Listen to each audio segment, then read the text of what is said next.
I am an alumni of Umpqua Community College. Roseburg's my hometown.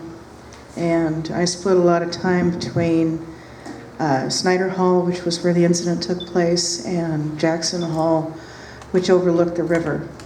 And I remember spending a lot of time sitting on the rock wall above the river on the bluff, watching the swallows and the peace of the place. I never thought that peace could be shattered. And I wrote this the day after the event. Bend in the river. When the smoke clears, will the sun shine again? When the echoes of gunfire fade, will the swallows return to us? Will they once again dance with the updrafts rising from the Umpqua? Sacred space, cradled in the bend of the river, quiet, serene, safe place to play, to learn. A joyful peace ruled here. One fragment untouched by the insanity, shattered like brittle crystal. In 15 minutes, not even a cosmic blink, everything changed. With the crazed twitch of a finger, a soulless digit seeking destruction, releasing its vileness here. Blood on tile, blood on cement, blood mixed in the jagged shards of broken dreams. Where was the wall to keep it out, to deny access to its vile sickness? It should have been barred from here. When the smoke clears, will the sun shine again? When the echoes of gunfire fade, will the swallows return to us? Will they once again dance with the updrafts rising from the Umpqua? Will we ever again know innocence?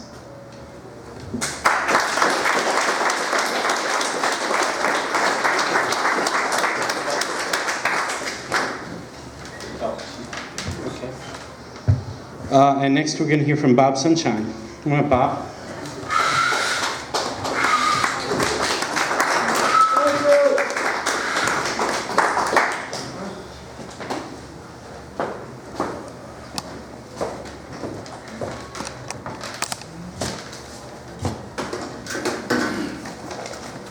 I'm tape recording. So, you know, we all got to do the important things in life. Okay, here we go. Let me just get it right here. Okay, here we go. I got to turn the volume up.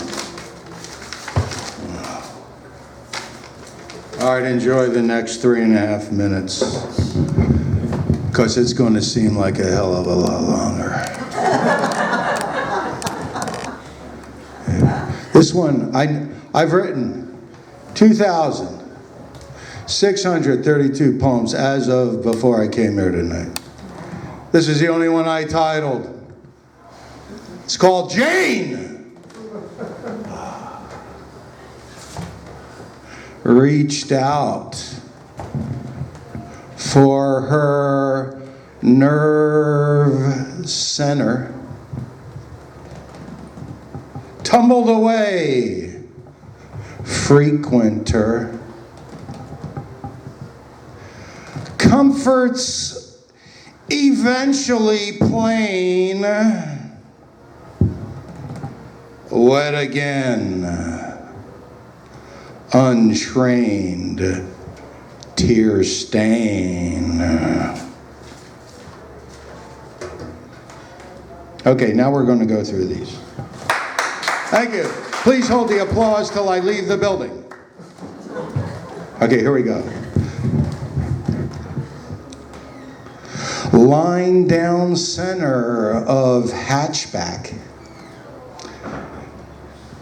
Don't cross unless cul-de-sac. Mental state dedicates brag. Same time next year, bully rag. Didn't happen that way, jest. Mirror image, hard inquest. Death mask looks bad, disobey. Partitioned off, hide away. Trusted trick, tempts, tea time, thump. I was going to put Trump, but in 2,000 years, thump is the word. Seems quite lost, hopefulness, dump. Need more space, take 5, archive. Between legs, wake word, revive. Couple more. I can't go through them all. What to do after undone? I don't know what I said. Resting place, trial run, fine spun,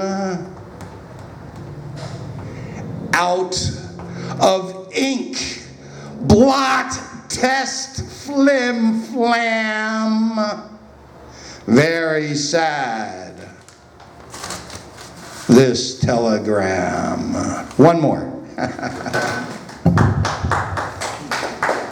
And for this one, I'm going to even, I used to do this, but I got a very good constructive criticism, but this one I'm going to do since I got only one left. This is beautiful. You may cry. You may cry. And then I'm done. 30, less than 30. Hold on. Here we go. If this works, it's great. Okay, here we go. Shh. It's the Brandenburg Concerto by Bach number 5.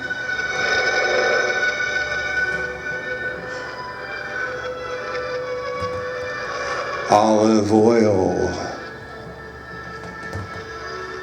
Midnight.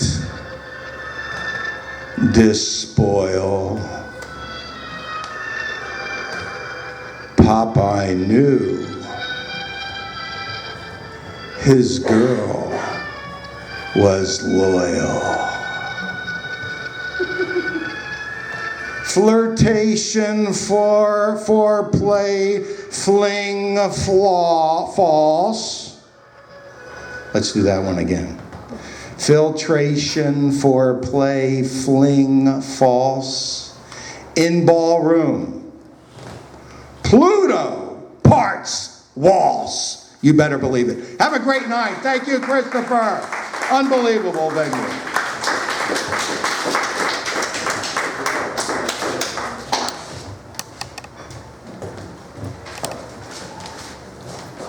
Thanks, Bob. And next we are going to hear from someone we haven't had here for a while, so I'd like to welcome her back, Elizabeth. You ready, Elizabeth?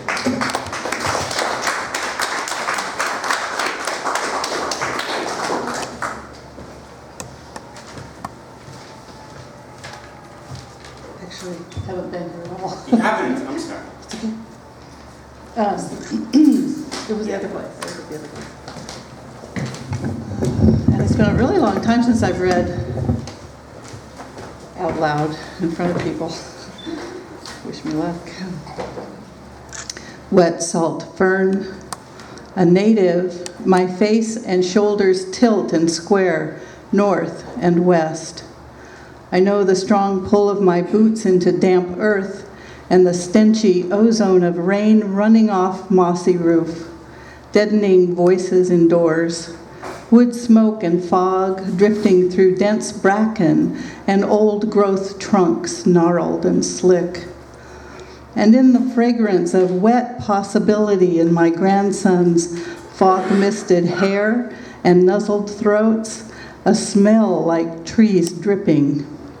I want to take them deeper, to track under ferns and brambles, smear their little faces and little arms with the memory of it, a rich, loamy muck. We are from here, I tell them, where there is forest all the way to the beach, where you can see the sun fall down fast behind a far, sharp edge, leaving us the sea lions, hard-shelled scuttling things, the elk, the salmon, mosquitoes, and ghosts.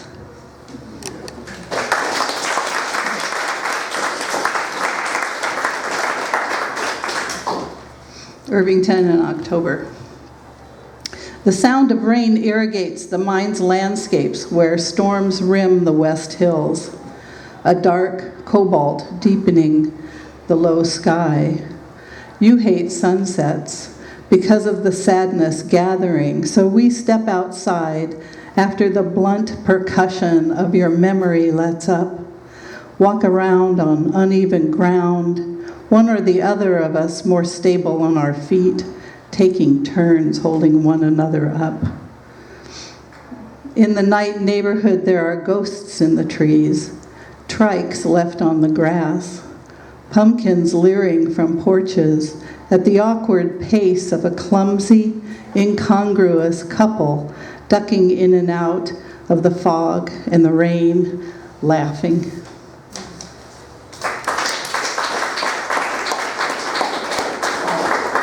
I suddenly feel like I need to explain that this is no reference to Breaking Bad. Heisenberg's uncertainty porch. From the top step of entropy's threshold, the view is the same, tranquil, decomposed. Across the road, a plea to fund the arts has replaced the little dead girl's billboard. As the train glides its rails afternoons, back and forth in filtered light. The screen door slaps the railing, its blistered brown paint rains and flakes.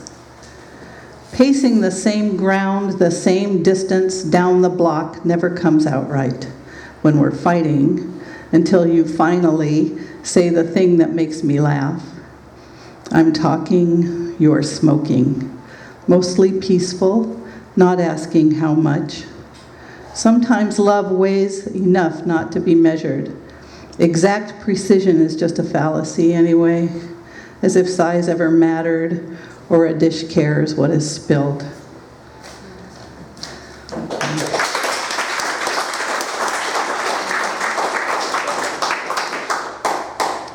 Absolutely the very last one, I swear.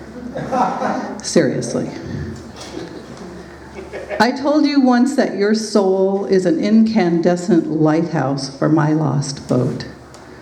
You clutched your chest, fell over onto the oriental rug, a myocardial infarction of humor and obligation. You were speared by acute yearning for an extravagant pledge made by another who's not coming back. Well, some things take time. And though we both are pierced with longing's mismatched jewelry, it's our glow-in-the-dark promise that's a nightlight still shining across deep waters before sleep.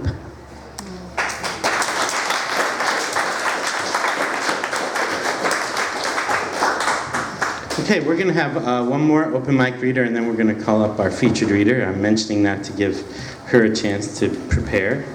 And that reader, last open mic reader for the first half will be Herb Stokes. Come on up, Herb.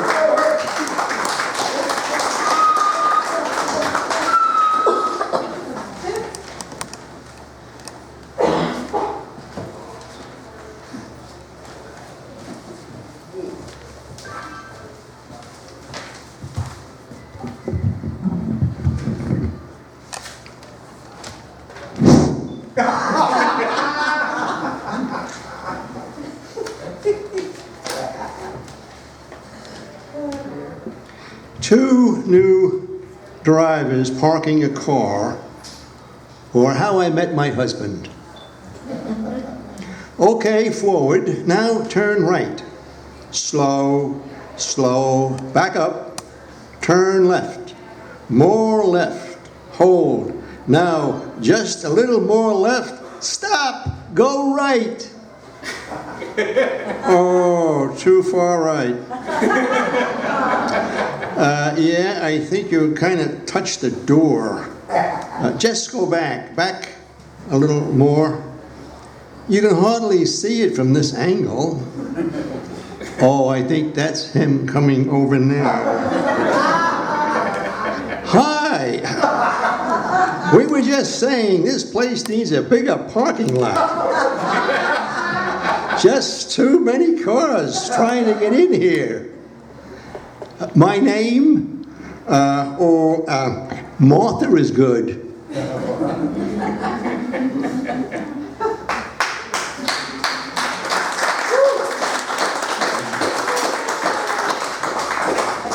How to recognize an ant. At the homeowners meeting, the question of how to recognize carpenter ants was raised. I appointed myself in charge of finding out.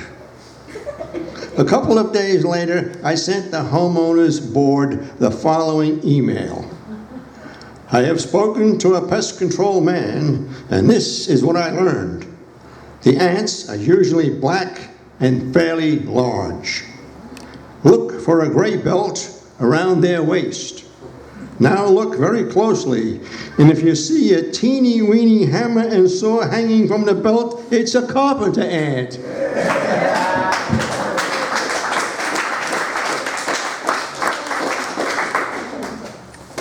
I wonder if they have plumber ants. That's another poem. This is called The Rose and the Thorn, and I guess some lady had seen this and wrote back when she mailed it back to me. She said, Herb, the sweetness of this seems out of character for you. The Rose and the Thorn, a sprig of fantasy. She was the rose, he the thorn. Their garden was small, but full of danger. He protected her from the beetles and the slugs and the deer who would devour her tasty flesh, and from those who would reach out to savor her sweet breath and touch her blood-red velvety skin by cutting her away from the bush and then place her in a tube-like coffin until she died, petal by petal. But he was there. He was there for the end. He died when she died. But in the spring, they return. He waits, poised to protect her when she lifts her lovely head and sees him still there, waiting. Thank you.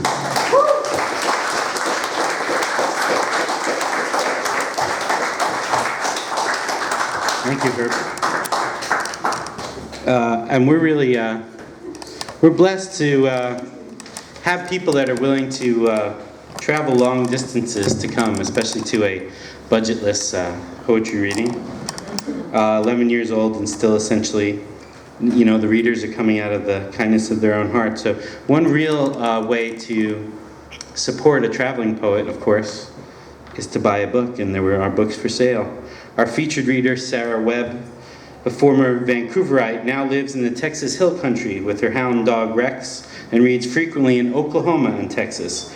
Her poetry collection, Black, which is for sale here tonight, was selected as a finalist for the 2014 Oklahoma Book Award and the 2014 Writers League of Texas Book Award. She served as poetry editor for the University of Science and Arts of Oklahoma's interdisciplinary journal Crosstimbers for many years, and is presently a member of the editorial committee for All Roads Will Lead You Home and a co-editor of Just This, a magazine of the Zen Arts. Please welcome Sarah Webb.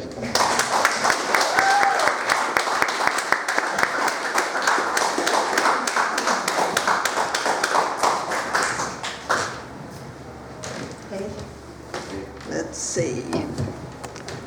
Is that okay, or you want to leave it lower? just a little lower?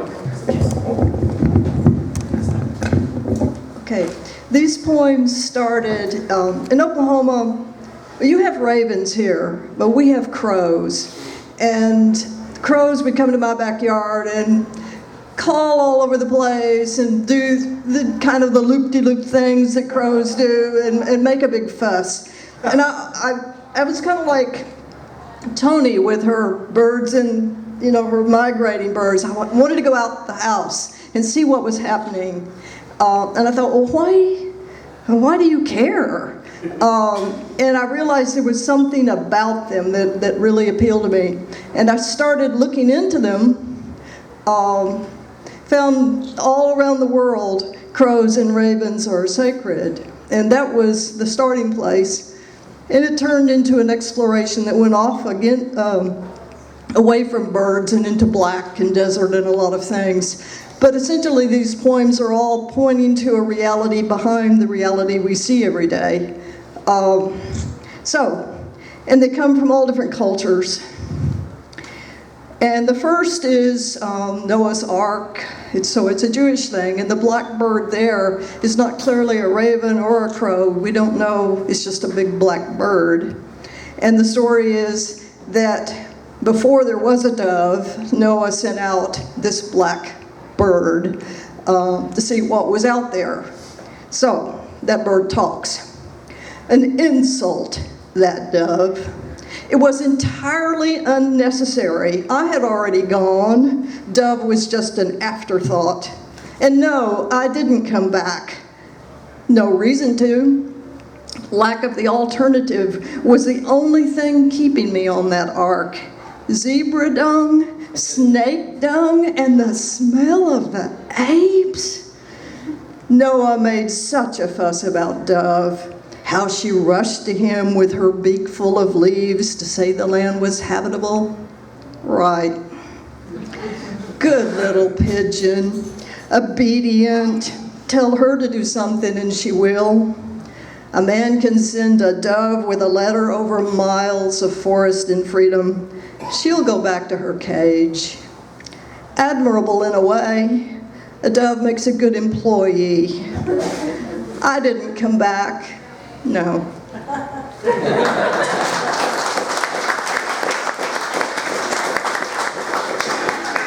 And those first poems were kind of the trickster legend sort of thing. And I saw a painting up in Montana of a red crow, and it really stuck with me. And this is, I made this legend up, but hey, red crow.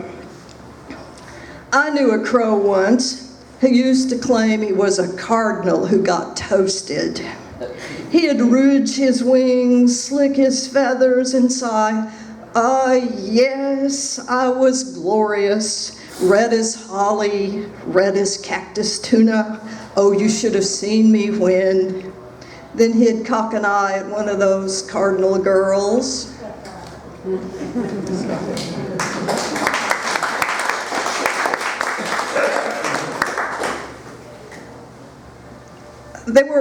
Crows and ravens were more than tricksters, though, and sometimes they had a very powerful magic. At the end of the Indian Wars, I mean, some of you have probably heard of the ghost dance on the northern plains, where some of the northern Indian tribes would do a dance and sing sacred songs, and they had feathers on their hair that were crow feathers. And the idea was that a portal would open to another reality where they would be safe. And it was a desperate time. So we sing our way to it. 2 feathers at my head, wings to carry me, wings to cover me. The buffalo wait, my son waits alive in the land where I go. I fly to this land on black wings. Dust rises as I dance. It is the dust of the buffalo.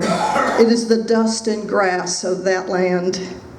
Meat to feed us, those I love standing. My wife cries and runs to me. Those who kill us cannot follow onto that road.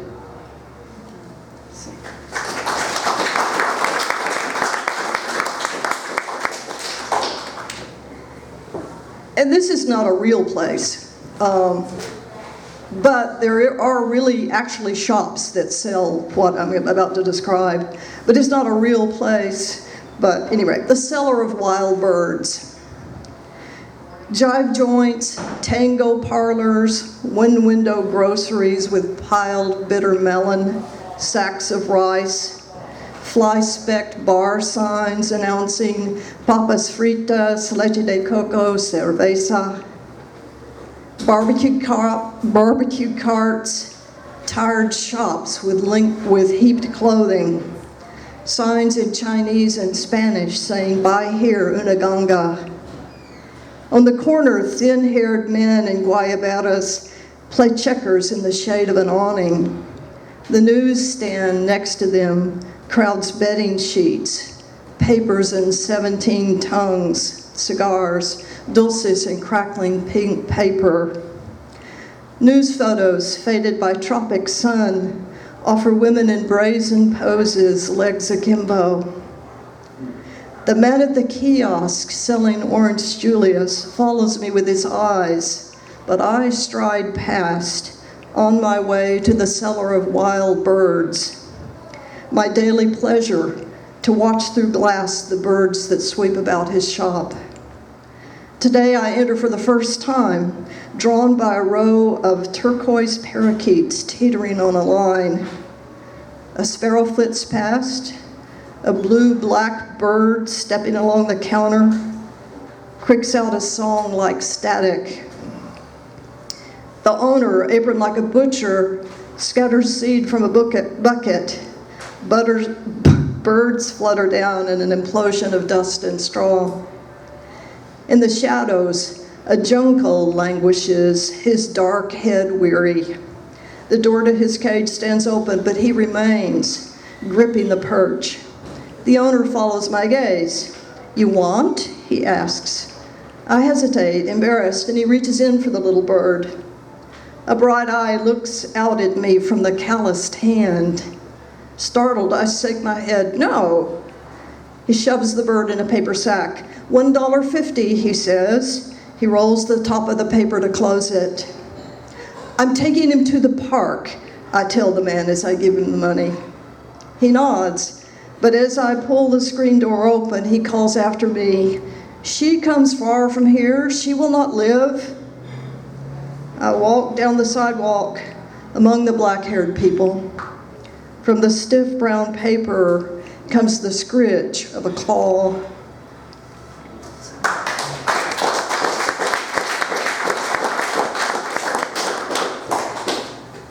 And this is a story of my grandfather. It's actually true. He was a water witch. This was the time on the plains when the Dust Bowl was coming in and people were really wanting water. But he could find it. And I actually learned how to do that myself. And it was, not that I do it very often, but it was like, whoa. You know, you take that stick and it goes, whoa, and you're like, you know, who did that? So, looking for water. My great-grandfather found water, witched it for neighbors and kin in the land rising from the Red River. Rich dirt in the sections, but sometimes dry. And a man needs water for his corn and his stock. "There's not much to witching," he would tell us. He'd cut a branch on a Y fork from a willow, wring the bark from between thumb and penknife, and peel it back from the silver slick wood. "Willow," he said, "will yearn to water." I think he yearned too, jolting through dusty grass, eyes restless for the glint of creek or water tank. His willow blood surged dark in him, down through roots to the hidden water table. "Let the wood do the telling," he'd caution the sunlined men who had called him there. And wood did tell, twisting in his hand as if alive, jerking down fierce to say, "Here, here is the one I've been searching to meet."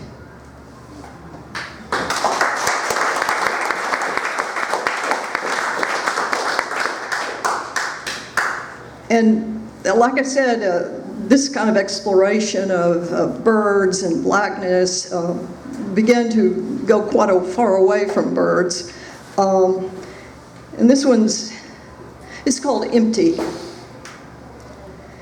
We start from the place that is empty. Even in a mass of clay, there is that empty spot. The thumb finds it and follows its prompting, presses out from it, and feels its yes to widening. From it, bowls form and rattles. And in my chest, there is that empty spot that widens with each breath in a sweet yes. I feel it press out, but how to name what it forms?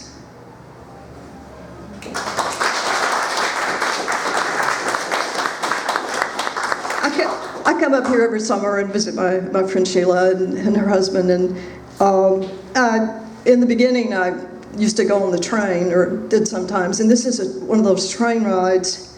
It's called Evening Prayer.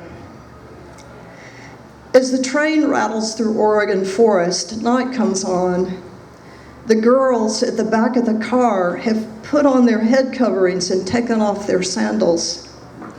Embroidered shawls reach to their knees. They kneel on their rug, blue and white arabesque.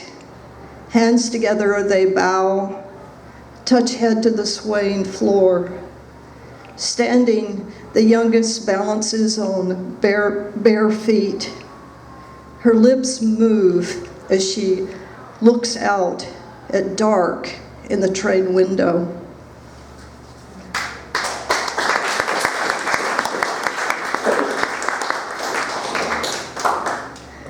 I think people, it's part of this view of the world as just material and mechanical, and we put that on animals too, and say, oh well, they're just these little mechanisms.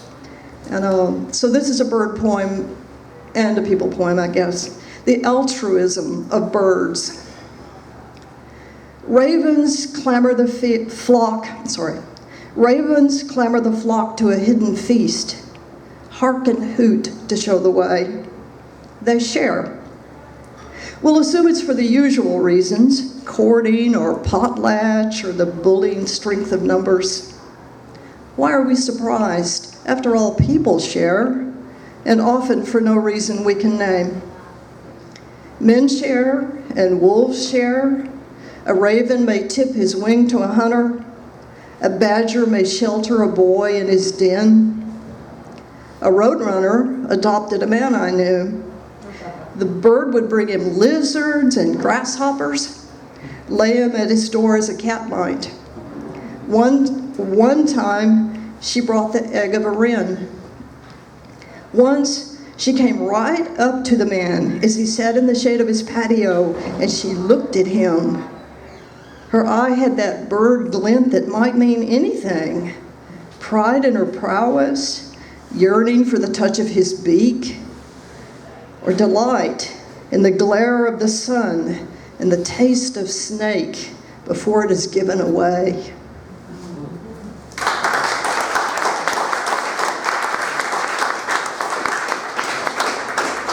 One of the things I found as I read about birds, about blackness, but particularly, well, just all, well, at any rate, it was the echoes across cultures. So many things are shared. Well, I don't know whether it's because we were all that way when we came out of Africa, you know, and we've just carried it on, or what. But many of these legends are everywhere. So, and this, a Comanche friend of mine sent me an email one time. It may sound incongruous, but hey, Comanches are modern too. And she said, many people are spending the solstice at the sacred places. And do you want to come? Well, I couldn't come, but I wrote this poem to support them. So it's with those praying at the sacred places. Known in secret, shining lines in water, paths deep in soil and rock, song lines, pilgrim trails. The road laid down from Oklahoma to the peyote fields west of El Paso, a prayer said with every step. Springs that clarify, grottos that heal, mesas and hilltops where people pray, fast, seek help from unseen directions. Rainy Mountain, Medicine Mounds, Harney Peak, Mount Sinai, Mount Fuji, the red dream of Uluru, the mountain Arunachala that called Ramana Maharishi, Han Shan's mountain of cold water and cliffs. East, south, west, north, the mountains encircling. White Shell Mountain, Turquoise Mountain, Abalone Shell Mountain, Obsidian Mountain. In each direction, the Shans of China. Mount Putuo on the eastern sea. Mount Jihua with its temples to protect those in hell. Mount Eme, steep in the west. Mount Wutai, where Manjusri was seen riding a blue lion. All the mountains where celestial beings live.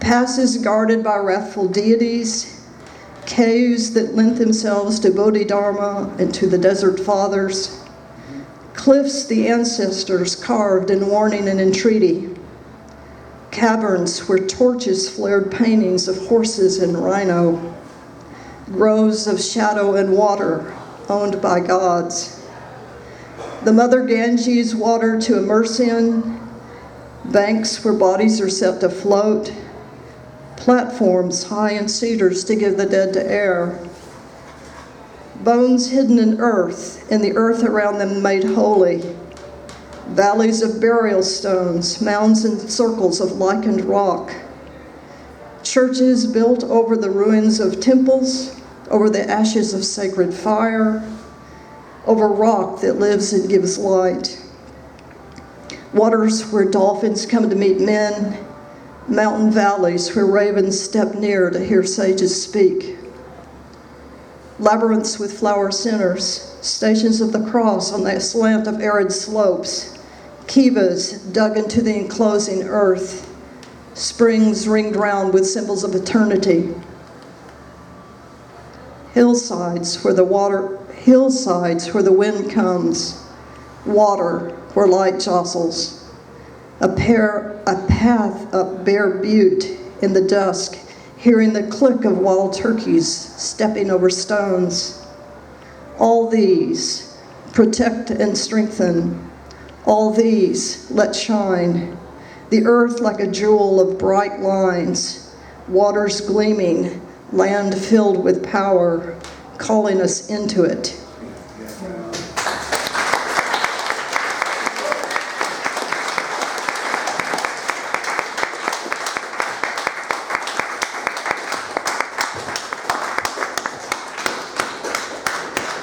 Thank you, Sarah, very, very much. We're going to take a little break, and we'll probably break for about 15 minutes, come back and do the rest of the open mic. Sarah has books for sale. I'm going to hold it up here for you.